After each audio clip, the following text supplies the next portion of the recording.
Welcome back to Cinematic Sarcastic, the podcast that talks all things movies and television. I am Natalie, and I'm your host. On today's episode, we are going to talk about a new rom-com that just came out called Your Place or Mine. This stars Reese Witherspoon and Ashton Kutcher. Now, I am going to rip this movie apart in the worst way possible. So if you enjoyed it, I suggest finding another one of my episodes to listen to, because this is not going to be this is a great movie review. This was a mess. This movie was a mess. So let's get into it. Now, I am not a very big fan of Ashton Kutcher just in general. I liked him when he was on that 70s show, but pretty much everything that he's done since then, I could take or leave. I don't find him to be a particularly good actor. I certainly do not think that Ashton Kutcher is like romantic comedy lead man department material. Not for me anyway. I don't find the man attractive. I don't enjoy him. I like his wife. I like his wife a lot. Mila Kunis, I actually enjoy quite a bit, but him not so much. So I'm happy if they're happy, but I'm not a huge fan of his. Reese Witherspoon, on the other hand, though, I very much enjoy. So when I saw this trailer, it wasn't something that I was like over the moon excited about. I think romantic comedies just in general, like a lot of them can be sort of cute and fun to watch. And some of them are just cheesy as hell. So it kind of just depends on the style of movie or how it's made, on whether or not I find it that enjoyable. When I started watching this one, from 2 seconds into the film, I was like, this is going to be a train wreck. And I know it, because the opening sort of scene is Reese Witherspoon and Ashton Kutcher's characters, and they are sort of hooking up. It's like when they first met each other, they're hooking up, they're going to sleep together. And for some ungodly reason, they decided to sort of like script over. It's not narration, but it's where they like write stuff on the screen to point things out. And they're like, Ashton Kutcher has a wallet chain and she's wearing 3 shirts and, all of this stupid nonsense that they never ever do again in this film. It is only during this opening scene that they do this sort of text narration of shit that no one gives a crap about. Like, I don't care that she has 3 shirts on when they're hooking up. What is that? That doesn't lead to anything. Like, they never do this thing again, and I don't understand what the purpose of it was to start with. Like, why we need to know these things. It doesn't add to the characters in any way, shape, or form. And then like while they're hooking up, they're sort of having a conversation that, I've never had a conversation like this when I'm trying to sleep with someone or am sleeping with someone. Like, they're talking about things that I feel like they should have talked about before they got naked.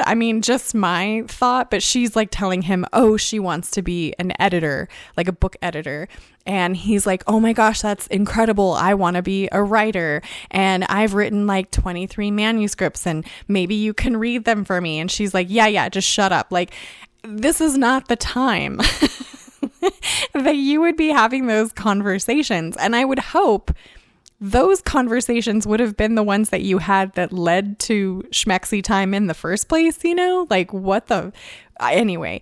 So we get this opening sequence, which was a waste of time, in my opinion. And then they jump forward 20 years, I think it is, from that sequence to where the rest of the movie takes place. It's 20 years later. She's been married and divorced. You never see her husband. You hear about him a couple of times, not in a positive way. She's like, yeah, I married him. We clearly had different ideas of what life was going to be. I wanted to be a mom. He wanted to adventure. Again, maybe a conversation you should have before you marry this guy. Anyway, so he basically just ditches her and their kid to go be with his new girlfriend and like climb mountains and shit. But it doesn't matter. The whole point is that she is a single mom, basically.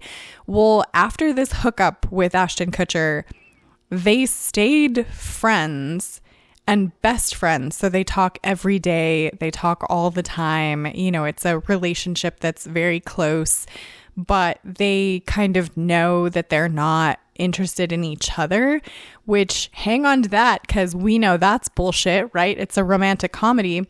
They end up swapping houses. Like, that's the whole point of Your Place or Mine, the title of which doesn't make any freaking sense, because Your Place or Mine sort of alludes to, are we going to sleep at your place or are we going to sleep at my place? At no point does any of that ever happen. like the whole point of this film is that she never became an editor, he never became an author. They stayed friends for whatever ungodly reason. He's living in New York, she's living in California, somewhere, I can't even remember where. She decides that she wants to take like an accounting class or something at a college in New York. So she's going to fly out there, spend a week with him and hang out and do this college class.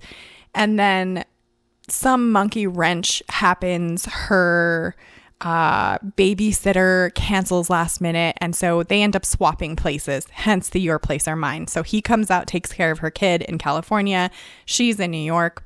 But then here's where it starts to get super messy and stupid.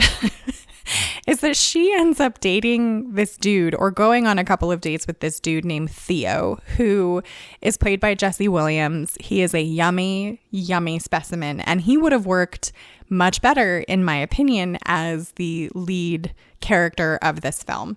I vastly enjoyed him, but he is like a publisher or works in the publishing business. She ends up finding some stupid story that Ashton Kutcher's character wrote and never told her about. She reads it. She tries to pitch it to this guy who really is just mostly interested in dating her. And then nothing ever comes of that. Like, they make a big kerfuffle about this book and how she basically is blowing off this class that's important to her so that she could read this book from her friend that he never told her about and try and have it published without telling him. And then nothing ever comes of it. It almost seemed like they had maybe 2 or 3 story ideas for a romantic comedy, couldn't pick which one they liked best, and so they just jumbled them all together. There's like Steve Zahn is in this and plays some dude who's like her next door neighbor, but he's constantly working on her yard, like planting plants and taking care of her yard for her because they're like neighbors with benefits or something. I mean, it sort of, I don't know. It's just a mess. The only character that I even moderately enjoyed was a character named Minka, and it's a girl that used to hook up with Ashton Kutcher. He treated her like trash, but she still is like coming around for some ungodly reason. And then she kind of ends up becoming friends with Reese Witherspoon. Her character is at least fun, but it doesn't make sense why any of this stuff would be happening. Like, they have all of these little story points with his book and her wanting to be an editor and her son and how she's crazy about her son not being able to eat certain foods or play sports or, you know, whatever the case may be. It's like a jumble of 16 movies put together into the same thing. And I feel like they borrowed or took a lot of stuff. Like, it's almost like they had a weekend of just sitting down and watching Ryan Reynolds romantic comedies, and then they were like, yeah, but only in one film, because it seems very similar to like Definitely Maybe. It seems very similar to Just Friends. And then there's another one, a third one of his that I feel like is kind of along the lines where they're like, let's just make all of these Ryan Reynolds movies into one movie with Ashton Kutcher and Reese Witherspoon. No, I'll just watch the Ryan Reynolds movies, you know.